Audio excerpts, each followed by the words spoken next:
Hey, Feisty friends, welcome to the Feisty Women's Performance Podcast, where each week we deliver trusted information for women who want to get the best from their bodies throughout their lives.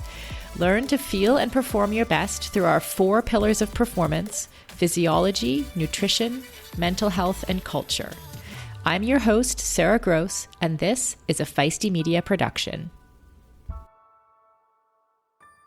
Hi, Feisty Strong Women. Welcome to episode 12 of the Feisty Women's Performance Podcast. I think it's episode 12, so I think we're kind of done with season 1. I'm going to take a little break for the next couple weeks to regroup and see what kind of awesomeness we can bring to episodes 13 to 24. But I was just looking back actually on some of the episodes we've done. I'm literally scrolling through my phone right now, starting with that panel, you know, about how every woman deserves performance. We've talked about, if you haven't listened to them, we've talked about diet culture with Taylor Tracy and her amazing keynote. Christy Moan talking about advocacy and race directing. Kristen Arnold and that episode about fueling our bodies. Monica Garrison and changing cycling culture. Dr. Carla D and the hormones and how we're not broken.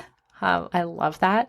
Lael Wilcox, always inspiring, and the storytelling genius. Amelia Boone, learning to live life to the fullest. We had Celine's keynote from the Feisty Women's Performance Summit about pushing back and speaking out and how we can create community and welcome people in. Then we have, oh my gosh, we had Emily and Megan from Faster, the research group from out of Stanford, talking about female performance. Last week we had Josephine Holmberg, who honestly, I knew nothing about bikini competitions before chatting with her. So interesting. And now this week we have the extremely smart and well-spoken Holly Samuel from Fit Cookie Nutrition. I was on her podcast a little while back, and as we were talking, I thought, you know what? I'd really love to have you on my podcast. So she's a registered dietitian and a personal trainer. She works with a lot of runners and in the endurance space with nutrition. She also, we dove into a lot of really interesting areas this week. Her background as an equestrian athlete and how we shift our thinking from that kind of restrictive diet culture to more how we understand the value of food and what food will do for us, and then how we teach our kids to do that too.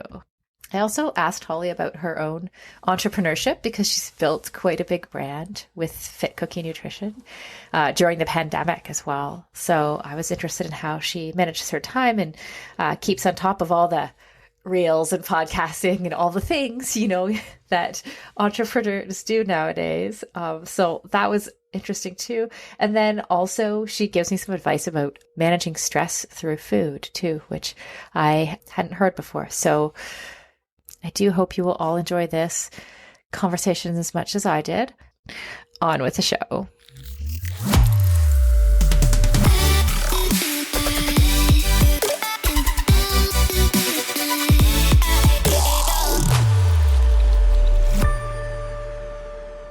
Hi, Holly. Welcome to the podcast. Hey, how's it going? I'm excited to be here. Yeah, me too. We recorded, how long ago was that on your podcast? About a month ago?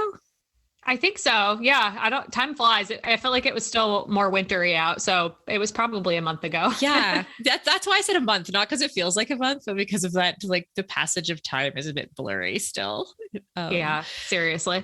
But yeah, we had such a fun conversation that I thought, I should have you over here on the Women's Performance Podcast. So good to see you. Okay. I want to start first asking you about your own athletic background. I know that you rode horses as a kid. Were you a sporty child?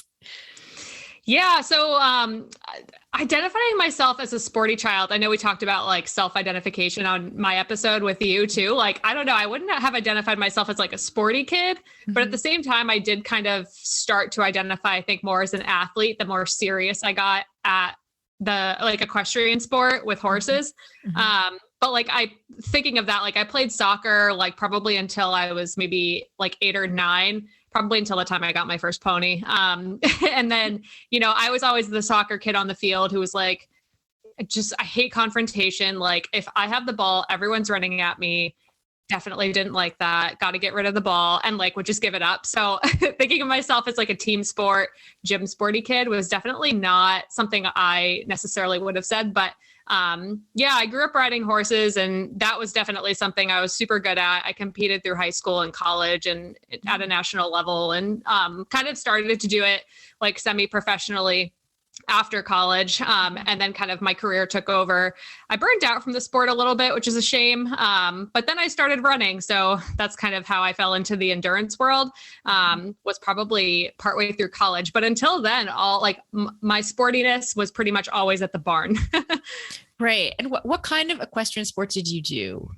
Yeah, I did mostly hunter jumpers. I played with eventing a little bit in college. My aunt had a really awesome like event horse for cross country and stuff, but mostly hunter jumpers. Huh. And do you still ever ride horses? I haven't in a while. I'll get on like my aunt's horse. She lives right down the street from me every once in a while, but I really don't do it much anymore, which is like not something I ever pictured for myself. And it's kind of weird to say. It's like a picture of a horse hanging in my office. And my husband's always like, maybe that'll be the only horse we ever get. So I'm like, I don't know. We'll see if I get back into it in the future, but I always love the animals. Yeah. And so you said you were a bit burnt out and you started running. Tell us about that time period. Like what caused the burnout and how did you find running? Yeah. Let me think about the timeline. So I probably started to get a little bit burnt out at the end of college, and afterwards I was riding like probably 8 or 9 horses a day for a lot of the time, which was like my whole day basically. And I loved it. It was great. I got to ride a lot of cool horses that other people owned. And I was basically exercising and training them for these people. And I honestly got a little bit burnt out of like that schedule, not being able to really step away from that schedule, getting frustrated that I didn't have like my own horse, because they're very expensive animals to kind of keep around and stay healthy. They're like the biggest, most fragile beasts that exists. And they require a lot of work. And I know how much work it takes. And I wasn't sure I wanted to necessarily like sell my soul to the barn life. And some of the politics honestly got kind of tough too. I think I burnt out a lot of the politics of the horse world, but I kind of fell out of it, fell into my post-grad career, kind of becoming a dietitian, which I know we'll talk about, which really left me no time, to do both. So that's kind of around the time I started to take up running in college, around the times of the Boston Marathon bombings. I just found that like crazy that, I kind of read about the bombings and then what a marathon was and how long it was. And I knew people running marathons at the time and kind of just fell into it for stress relief. And then it totally took over, like once I kind of stopped the equestrian sport. Well, that's really interesting. So you only just found out like really about the marathon at that time, because that feels really recent history to me. I mean, I know. I'm like, here I am. But yeah. Like, here you are. Yeah. Helping tons of runners and everything. I have one more question about the equestrian thing, because I know that like equestrian's generally considered one of the more egalitarian sports in terms of gender. Even though like, I think you mentioned there in terms of socioeconomic access, there's some challenges. But did you find that to be the case? Like, did you find as a girl doing equestrian, did you feel really well supported? That's a really interesting perspective. Yeah, I'll totally like own my privilege too. Like I was an only child. My parents were kind of able to put me in really good, situations at really nice barns. I was able to have a horse. I did work off a lot of my board, and I did kind of ride other people's horses for them and make some compromises there. But yeah, super lucky as a kid to be able to have that. And it is mostly female dominated sport. And my instructor and my trainer growing up was probably one of the only like male riders that I knew. He was awesome. I was really, really, really fortunate. I actually met my husband at that barn too. His parents owned it. And that's how I met my husband. But our trainer, he is just really safe, like really prioritized like safety and health. And, he was like the first one to point out to me, hey, like you're, about to pass out every time we go to a show. So like you need to drink more water and like take electrolytes, and maybe you need to eat more, and maybe we need to work on certain things. So I was really lucky, because in my other experiences, kind of after the fact, like that just totally wasn't the case. There's a lot of females in the sport. There's also a lot of eating disorders in the sport. How the person looks on the horse is part of the judgment process in competitions. I didn't know that. Yeah, not every type of discipline, but for probably the most elite of the elite, like dressage and show jumping, especially equitation, it has to do a lot with how you look in the ring on the horse. So that's definitely a theme that's super prevalent in that sport that I was very lucky that I didn't really have to experience because I was in such a good environment growing up, which I learned later in my life that it is very much not the norm. Right. There's a lot of, kind of shady things in the horse world. There's a lot of eating disorders and a lot of bad coaching, kind of like there is in the running world, to be honest. Mm-hmm. Yeah, that's so interesting. I one time had a minor disagreement with someone from the equestrian world who was trying to argue that equestrians like totally gender equal, et cetera, et cetera. I'm like, I understand that. I love that the women can compete against the men and all of those pieces fall into place. Right. But you can't separate a sport from our culture. Like just exactly what you're talking about, like feeling those body image pressures in any sport, I think is like, it's sort of, I'm not going to say like it has to be, because we want to get to a world where it isn't the case, but like really you can't separate those things out. Right. Yeah. And to even like highlight my trainer, his name's Kevin McQueen, Millstone Farm in New Jersey. If anyone's listening, you should go there. It's a great place. But him and his wife, Jackie, kind of run their business now. And even like that partnership is just very unique. Like I haven't really seen that anywhere else in the horse world where that's successful and it works really well for their relationship. But yeah, it's totally true. Like I think we had maybe 2 other male riders at the barn of like, 30 horses. So is very much female dominated. And with that definitely comes like an image, and I think that's really interesting to dive into. Yeah. Yeah. Okay. So at this point you're transitioning, you're becoming a runner and you've decided to become a dietitian, right? What kind of led to that interest in food and dietetics and all those things? Yeah. So I went to college at the University of New Hampshire. My freshman year, I entered pre-med. So I always kind of knew I was good at science. I liked the anatomy and biology classes I took in high school, and kind of knew I wanted to do something with that, maybe in the healthcare field. I didn't really know what though. And I was really lucky. And I always shout out UNH for this. They make a lot of their freshmen who have declared a major take like a 1 credit, like, this is about your major. This is what the path looks like. This is what you can do with this major. Like, this is what you have to do, maybe post-grad, if that's something that you have to do in order to achieve these careers. And I learned very quickly through taking that class that I absolutely did not want to be a doctor. And that definitely wasn't what I thought it was going to be. And really hated that class, but looking back, I'm like, oh, that was a really good class. But my advisor at the time, she was the anatomy and physiology professor, and she also happened to be an advisor in the nutrition program. And I had a lot of like, big, soul searching type talks with her. And she was like, I think what you're describing, wanting to do from like health, from a holistic standpoint and helping people understand how to, maybe prevent, diseases, or just focusing on helping people from a more holistic standpoint instead of treating conditions with medications, and surgery and that kind of thing. She's like, I think you might be actually better off being a dietitian. That's what this is called. This is how you do it. And actually the majors, the pre-med major and the dietetics major are very similar. There's like a few differences that basically involve me taking nutrition specific biochemistry versus just regular biochemistry, or taking additional classes in food science or psychology or counseling and that kind of thing. So it's pretty easy to switch my major into dietetics because it was kind of the same, but with a different focus. So I was lucky to have kind of her guidance there, because I really didn't know really what a dietitian was, and what their role was in like the healthcare system and beyond, until I got into school and she told me about it. But it was totally like selfish too. Like I definitely wanted, to learn. And I think a lot of dietitians say this about themselves. Like I wanted to learn about nutrition to support my own benefit too. I had started to become like a bit more active in like the the fitness world at the time. And I'd be lying too if I said there wasn't a little bit of like disorder there, where I wanted to kind of use it to control the way that I looked and was perceived to the world. So that's kind of what started my interest in nutrition.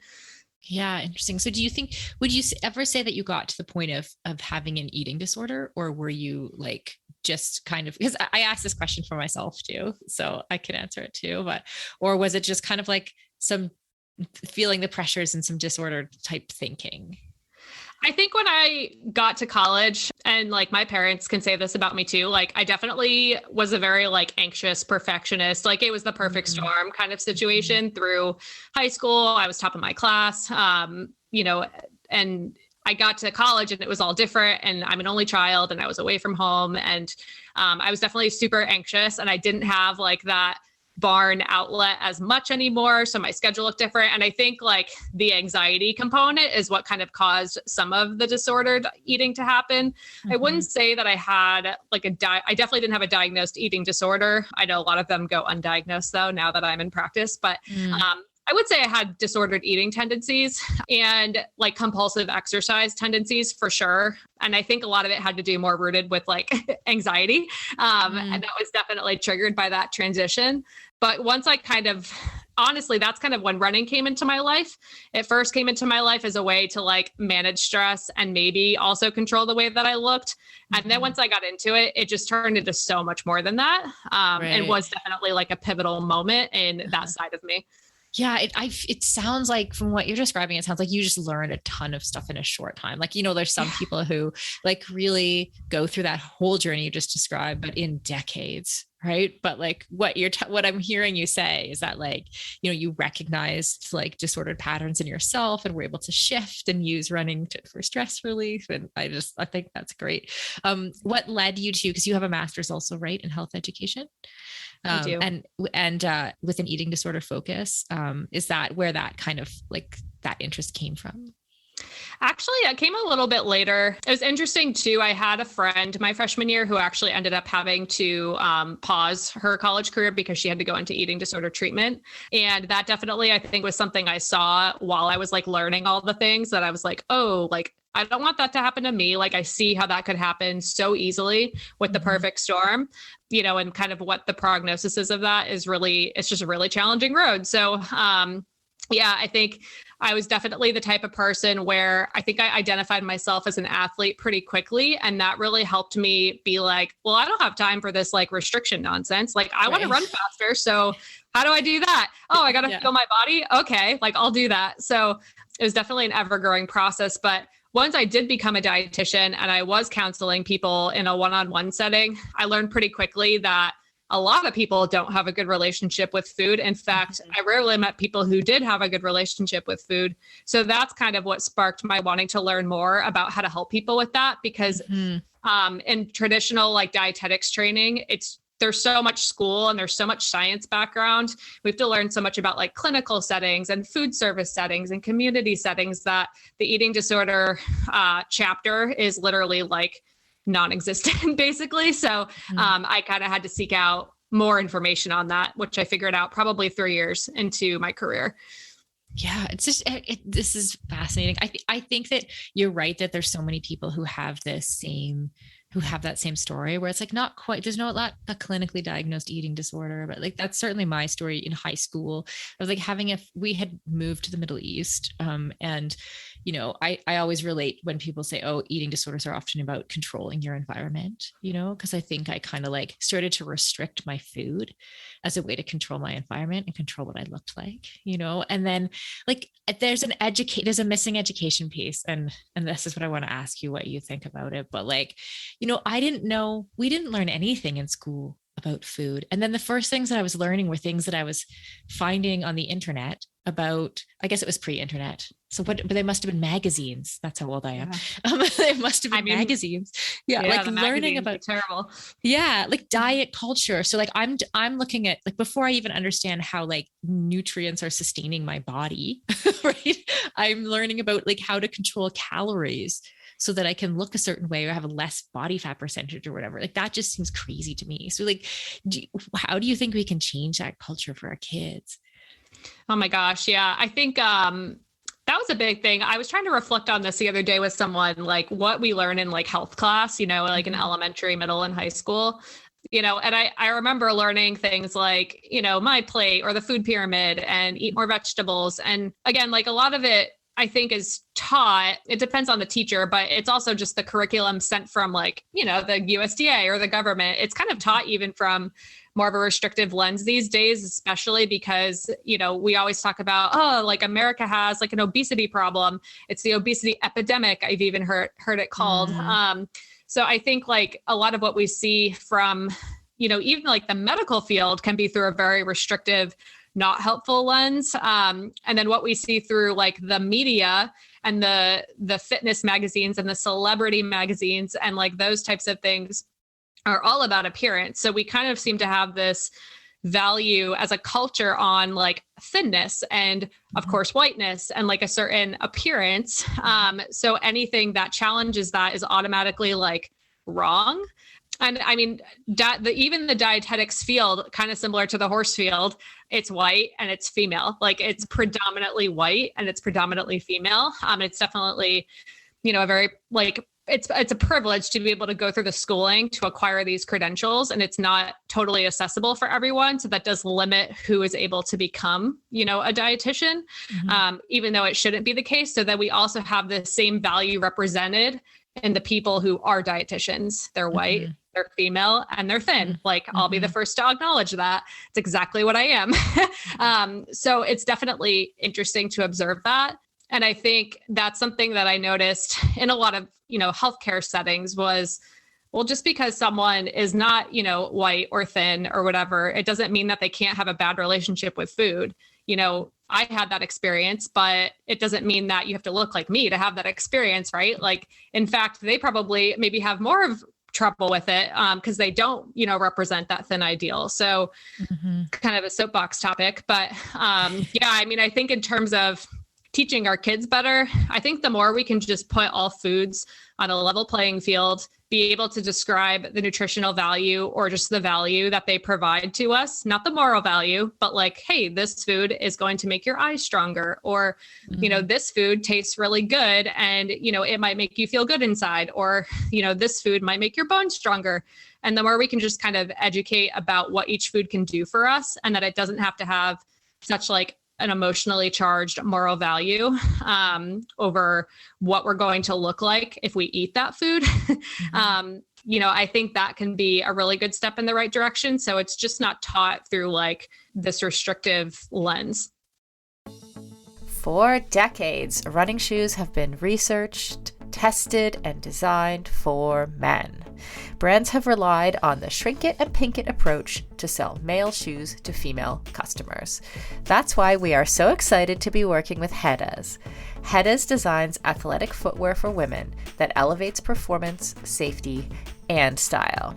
Hedas unlocks the science behind women's biomechanics through dedicated research, creates better shoes for women that support their longevity and performance, and establishes new design standards to promote transparency in a male-biased industry.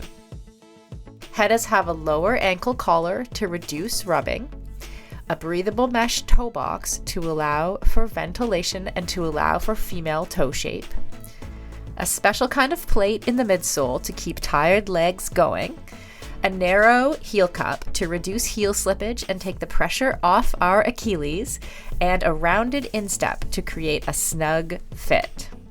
Hedas has 3 shoe models designed for different sessions: the Alma Cruise for long runs, the Alma Tempo for training days, and the Alma Speed for pushing the pace. I've personally been running in the Alma Cruise and I love them. It's the shoe I always wanted and never knew I needed. The fit is perfect in every way. You can get your own pair of Hedas at hedas.com and use the code Feisty20 for 20% off. That's Feisty20 at hedas.com, and it will all be in the show notes. Endurance sports should be accessible to everyone, right? That's why we are so excited to be partnering with Motive. Motive is one of the fastest growing training apps in the world today, with thousands of amateur athletes signing up every month. and a nearly perfect 4.9 star rating in the App Store. You are not a template, and your training plan should not be either. Prepare for running races, triathlons, cycling events, duathlons, or swim runs, however your season schedule shapes up, and get training written by some of the best coaches in the world in each discipline who know what it takes to help amateur athletes reach their goal on race day. The app takes the training written by those experts and then creates the most optimal training plan for your schedule, abilities, and goals. Plus, the training is fully customized to your race schedule, how much you can train each week, your current abilities, and the goals you want to achieve in your race. You can use the app for free as long as you want, or get all the upgraded features from the app for just $19.99 a month. But as a Feisty listener, you can sign up at mymotive.com and use the code Feisty for 2 months of full premium access. That's right, you get 2 months of premium for free. So you quite literally have nothing to lose. So head over to mymotive.com, mymotiv.com, and use the code Feisty, Feisty. And on a personal note, I know the founder of Motive, and he is driven to make triathlon and all endurance sports more accessible for the athletes who care about their performance, but who aren't quite ready for a full-time personal coach. If that sounds like you, definitely try the app for 2 months for free. You literally have nothing to lose.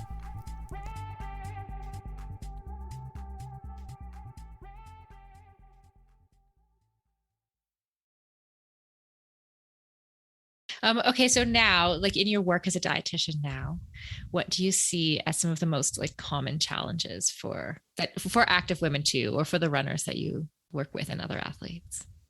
I think what we just talked about, one thing that's super challenging that I see often is that like nutrition for the general public, especially through, like I just told you, like the restrictive lens in the medical field, or even like just the kind of diet culture based fitness celebrity, appearance based field. Mm-hmm. It just doesn't apply. It doesn't apply to you if you are doing like physical activity, or if you're identifying yourself as an athlete, meaning you're going to exercise on purpose to, improve your skills in some way, no mm-hmm. matter what level you are. It's just a lot of general nutrition recommendations out there. They may not apply to you. So when you then learn about like sports nutrition recommendations, it can become super confusing for people. Mm-hmm. Like right now, whether it's right or wrong, in the media, carbohydrates are the devil. They're terrible. They're the root of all evil. But in the sports nutrition world, they're like the foundation of everything that we teach. So, mm-hmm. It's a lot of contradicting things like that I think are challenging, including, again, like your energy being restricted, low calorie, diet, not eating enough, going to bed hungry, a lot of those messaging in kind of a diet culture lens, like it's just going to lead to injury, hormone imbalance, and so many other problems as an athlete, as a healthy person too, but especially as an athlete. Yeah, it's certainly when I was an elite athlete, it was in the middle of like the carbs, like the massive carbs for athletes. Like I was even told by, and to some extent I still do this, so it's not necessarily all bad or wrong, but like I was told by my nutritionist at the time to have candy like during and after exercise. I still use that one. So, but like, same. And I started to eat way more carbohydrates than I naturally tended to at that time. And I started to get blood sugar problems. Like when my blood sugar would just drop off the planet, like that I had never had problems like that before. So like clearly whatever I was craving, was like kind of working like that. I needed a little bit more fats and protein, right? Then it was just like it's such an interesting time. And now it's like now it's gone like the other way. You see athletes trying to cut carbs completely out, like you said, like, and it's like that doesn't work either, because we're all just walking around like zombies and like, why are we so tired? So that didn't work. So it's like there is a lot of misinformation out there. I wanted to ask you, like, what are some things that you wish like every sort of woman who now, like you said, like who identifies as an athlete or who exercises on purpose would know about nutrition? Like, what are a couple practical tips that you would give anyone? Yeah. So I think the biggest things are, as an active woman, like you need to eat within an hour of waking up. You need to probably every 2 to 4 hours after that. And you definitely need to eat all of the macronutrients. They're all important. They do different things for us. There's not one that's like better than the other. They do different things for us. So those include carbohydrates, which, you know, turn into glucose and we eat them. And that's our brain and muscles main fuel source. Also protein, which turns into amino acids when we eat them. And that helps build our muscle tissue. And it helps us feel full because it digests really slowly. And fats, which also digest really slowly. So they help us feel full. They're involved in building our hormones up, and they can also be an energy source, but they're not the most efficient energy source compared to carbohydrates when it comes down to how they're broken down in these fancy biochemistry situations that I won't get into. But those would probably be the biggest things. Like, you need to feel your body often throughout the day. You need to do it in a way that is intuitive, but there's also probably going to be some ways where it does feel a little bit forced because as you know, sport can like blunt our appetite if we're really stressed, you know, and we are doing things that are not intuitive, like running a marathon. That's not intuitive at all. No one's just like, gee, I think I'll go run 26.2 miles today on the dot. So some of it's not going to be intuitive and it will feel a little forced, but that's okay. You know, just kind of give yourself some grace. Great. That's great advice. Oh, I love that eating throughout the day. Like even right now, I'm like, oh yeah, eat within an hour of waking up. You know, like I'm still sitting there with my coffee, like hard at work on my computer, sometimes 2 or 3 hours after I wake up. And then my first symptom is like, I'm not thinking right. You know? So that's definitely good advice, at least for me anyway. Okay. So you're also like a serial entrepreneur, it looks like here. You know, you obviously run your business where you have coaching clients and nutrition clients, but you also have Miss Bakes a Lot cookie catering. Are you still doing that? I don't think it's dead. I definitely haven't like killed the LLC, but yeah, that was probably my first. I didn't even mention that. That was my first business in college. I make a mean chocolate chip cookie, basically, one of my talents. And I used to have like a small catering business in college. My cousin named it. I used to live across the street, and he'd call me Miss Bakes a Lot across the street. So that's kind of where Miss Bakes a Lot came from. And when I knew I wanted to start, you know, my kind of private practice for nutrition counseling, I knew I wanted to work with, you know, athletes. And I was like, I don't know, I kind of want to keep like the cookie in there somewhere. So that's where Fit Cookie Nutrition came out of. Oh, I love it. I love it. And so how did you how did you sell the cookies? I'm just so curious about this. Yeah. I mean, a lot of like my friends kind of knew, like, I don't know if there were like parties, whether it was like a typical college party or like a family gathering or a friend's birthday party, like I showed up with cookies. Like that's just Holly's going to bring cookies. And baking like during high school and college was something that I did also to relieve stress. Like I really still enjoy it quite a bit.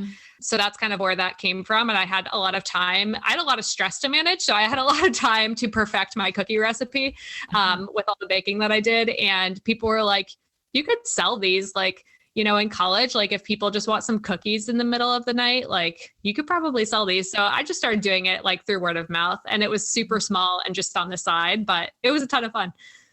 Cool. Yeah. And I even like, you know, just looking through your website today, like I can see that you've really built a good, like robust business. Like, you know, you do the podcast, you do a great job of reels on Instagram. I see them all now. You know, you're obviously working with clients, and then you have some digital products on there. Like how did you basically decide to go for it and do that? And then also, like, I think a lot of people might feel, who want to do something like building your own business or brand, might feel overwhelmed by that, because it's like, oh, I have to create all this content. Like, how am I going to make time for that? So what would you tell those people? Oh my gosh. Yeah, it's definitely a lot. And I was definitely overwhelmed when I started, which is probably why it took me a little bit to start. But yeah, I mean, I think in terms of the timeline, I always kind of knew, like, even when I learned what a dietitian was and what they could do, I was like, oh, I bet like working for myself, like private practice, that seems interesting to me. I've always been pretty independent that way, and super very much like a workaholic. So the self-motivation to do work is not a problem for me. If anything, it's to a fault sometimes. But yeah, essentially. So like, kind of diving into entrepreneurship and like not having financial stability and whatnot, that was definitely scary. And I was kind of hemming and hawing over like when would be a good time to do that. And I was lucky that my husband at the time, when I kind of started to think about it in 2019, like he had a stable job, and me at the time, I had a stable job that I honestly like loved. And I probably wasn't going to leave it unless I got like a push, because I loved who I worked with. I kind of, I liked enough what I did and the setting that I was in. And I was good at it. So that always feels good, just to have the confidence to be able to go to work and, not be super overwhelmed all the time. But we actually made the decision, my husband and I, to move to North Carolina from New Hampshire in 2020. We just wanted to do something different. His job had an office there. So we were going to do that. We were going to sell our house, and I was going to start my business when we did that, because it kind of naturally made sense. I figured I could always get a job if I needed to, when I was there, but that I would start my business. And we moved in March of 2020. And of course, the pandemic started. So telehealth, definitely was a good thing. I was always planning to go virtual with my business. So that worked out well for me. And, essentially my husband's job became remote forever, and it didn't make sense to live where we were living anymore. So we lived there for a year. It was great, but we did come back to New Hampshire. So that was like the push that I needed to go just do it, because I, was leaving my job, and I was going to be able to have all the time to kind of invest in, building the things that I wanted to build. I did take a course that helped me kind of just narrow down my focus and what I needed to do from another dietitian entrepreneur, which I encourage people to do if you can afford it. It's really helpful, because you're basically paying for like a more direct way to do things, because you just don't know what you don't know when you're starting out. We're trained in dietetics. We're not trained in like social media marketing. Right. Making reels wasn't part of your dietetics training. Like I had no idea what I was doing. So, I kind of had a bit more of a focus of like, okay, let me just make some small, like attainable goals and just go to work every day and make a schedule for myself, and really I put in a lot of time to buy my business. The first year, I probably worked like 60 hours a week, just trying to get everything underneath itself, so that I had a website, I had content all the time on social media. I was making, my own handouts and educational resources for my clients that I was slowly getting through word of mouth and through social media. And then, they were being successful. So that was helping kind of grow things. As you can tell, probably I'm pretty long-winded. So that's what made me want to start a podcast. Good at talking. We're going to say good at talking. Yeah. I was like, I'm wasting people's time on like Instagram stories talking about different topics. Like I should just start a podcast. So that's kind of what led me to do that. But yeah, it's really grown from there. So I think if someone's thinking about it, like, maybe take a course or even do like some of the free resources that other entrepreneurs, people who are doing what you want to do, do that, like take the course or learn from them in some ways, and just start chipping away at it, because there's so much work to do. You're not possibly going to know everything you have to do, and you're not going to get it all done, but time's going to pass anyway. So just start chipping away at it, and see if you like it. Like, see if you like the unknown, and kind of generating your own success, because some people don't like that. They like the structure of going to work every day, right? Getting the paycheck, and they're like, their anxiety is lessened because they're comfortable with that. And there is nothing wrong with that. But I knew that I just would want more. Yeah. And so I think it was the right fit for me at the time, at least, especially it's been going well. Yeah. I love this phrase, generating your own success.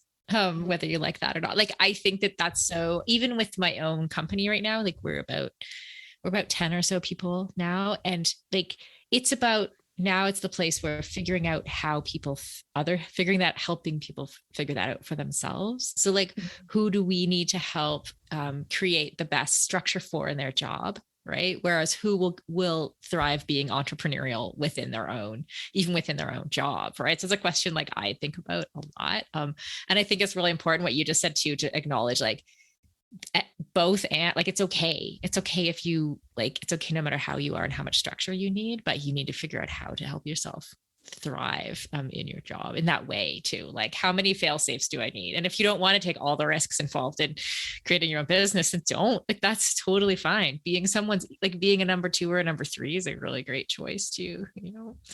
Totally. Like, I had actually accepted a job when we moved to North Carolina with another dietitian entrepreneur. And I was like, I think this is going to be great. Like, she worked in eating disorders and sports nutrition. I was like, oh my God, like what a great combo. And then and she offered me a very, very, you know, nice starting salary compared to what I was making.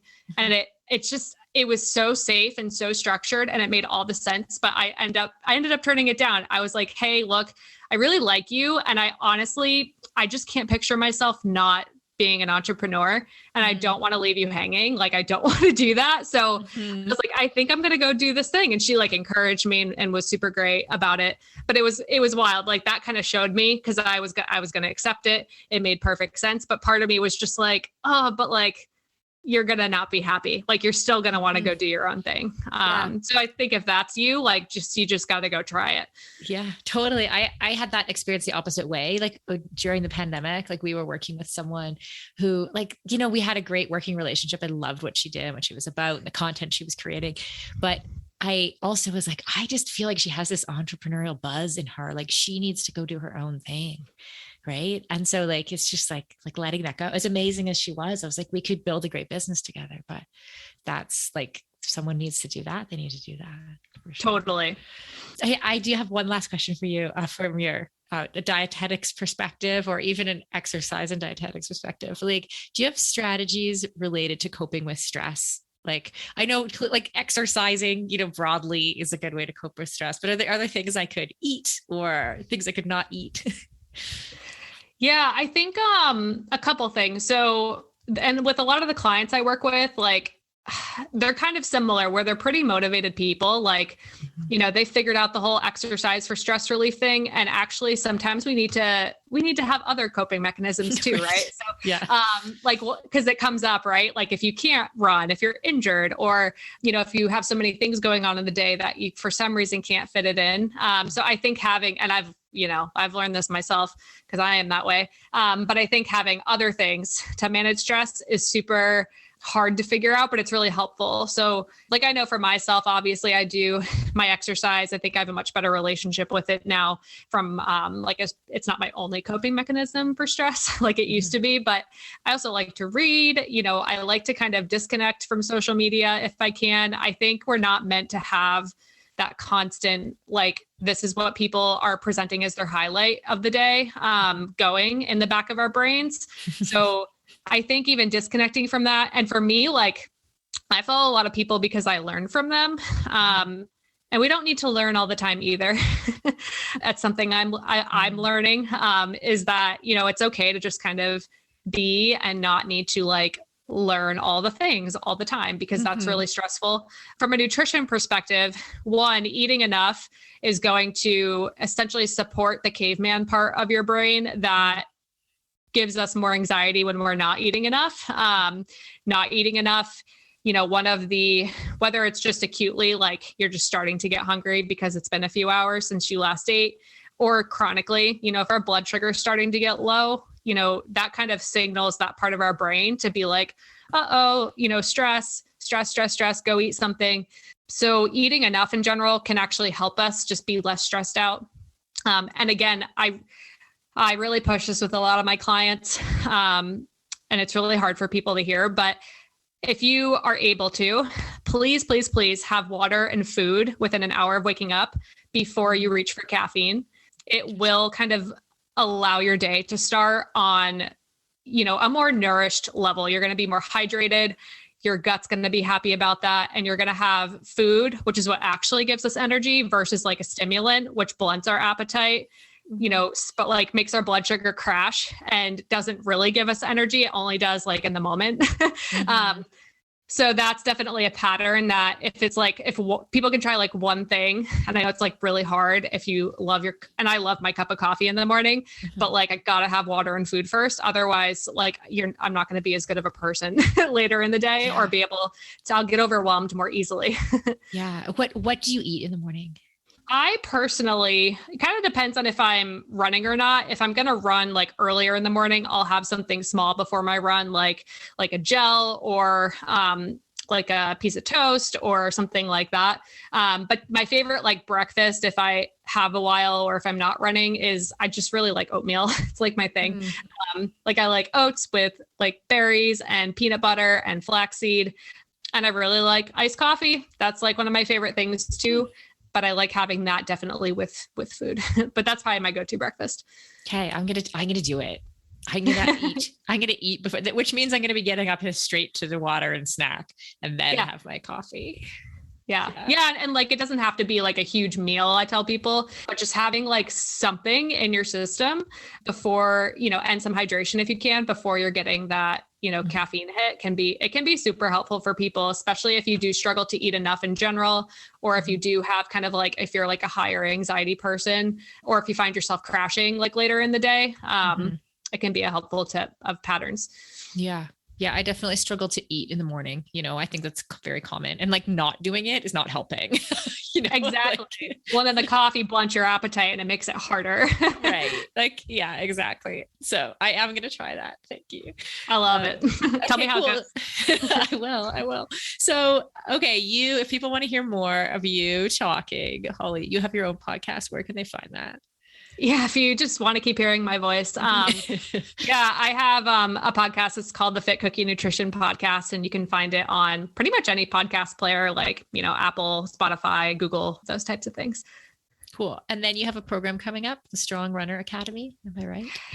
Yeah. So my group coaching program is called the Strong Runner Academy. It's 12 weeks long, and we meet every single week, and we kind of build on our nutrition foundation as runners. I teach you kind of how to eat, in general, day to day to support your training, and, what a rest day versus like a higher intensity day versus a strength training day might look like. We talk about what to eat like before, during, and after your training sessions. We also talk about stress management strategies, body image, and kind of making sure you meet your micronutrient needs, and from an injury prevention standpoint as well. Well, that sounds amazing. Okay, cool. And where can people find you, just in general, website, or where can they watch your reels? Yeah, you can watch my reels I'm on Instagram, probably as my like main social media platform, typical millennial. But my handle is Fit Cookie Nutrition. And then my website is fitcookienutrition.com. Cool. All right. Well, thank you, Holley, so much. This has been so fun. I'm sure my audience will love it, and hopefully talk to you soon. Yeah. Thanks for having me.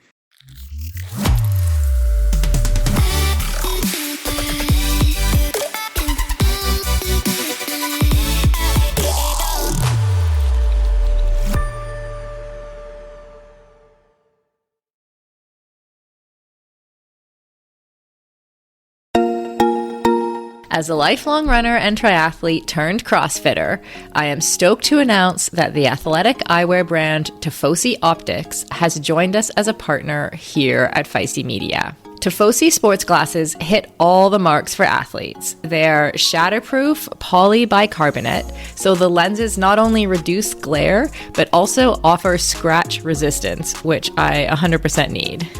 They stay in place when you are moving. The hydrophilic rubber nose pads actually get more grippy the more you sweat, so they are secure and don't slide down your face even when you're running in hot conditions. No matter what sport you do, Tifosi has shades for you. Whether you love tennis, fishing, pickleball, running, cycling, or just hanging out on the beach. They are super reasonably priced, which I love, so I can have multiple pairs that go with any outfit. And of course, Feisty listeners get a special discount. So head on over to tifosioptics.com and use the code FM20. FM as in Feisty Media to get 20% off your order. That's FM20 at tifosioptics.com. I'll put a link in the show notes to make it easy for you. Building muscle can be tough, and gains can be so slow, even for those of us who do a lot of strength training. As an ex-endurance athlete who is now in perimenopause, I know this all too well. It can be frustrating to put in the time in the gym and not see the results I'm looking for. That's why it's super important to take the right supplements at the right time. One of those supplements is essential amino acids, which are needed to trigger muscle protein synthesis. Muscle protein synthesis happens when you eat high-quality protein, like eggs or whey. And by supplementing with additional essential amino acids, you can make sure you are getting the full benefit of your training sessions. Targeted essential amino acid formulas can be up to 4 times more effective than just eating protein. I've been taking amino acids for almost a year, and in combination with eating quality protein and a couple other supplements, I have managed to turn the tides on age-related muscle loss, which starts at 30 for women, by the way, and I have continued to make strength gains as I head towards 50. AminoCo has been a long-time sponsor of Feisty Media and has supported all of our brands and podcasts over the years. I recommend starting with AminoCo Perform, and you can grab some at aminoco.com/performance. If you enter the code PERFORMANCE, you will save 30% and receive a free gift if it is your first purchase. Give it a try and let me know how it goes. That's aminoco.com/performance and use the code PERFORMANCE to save 30%.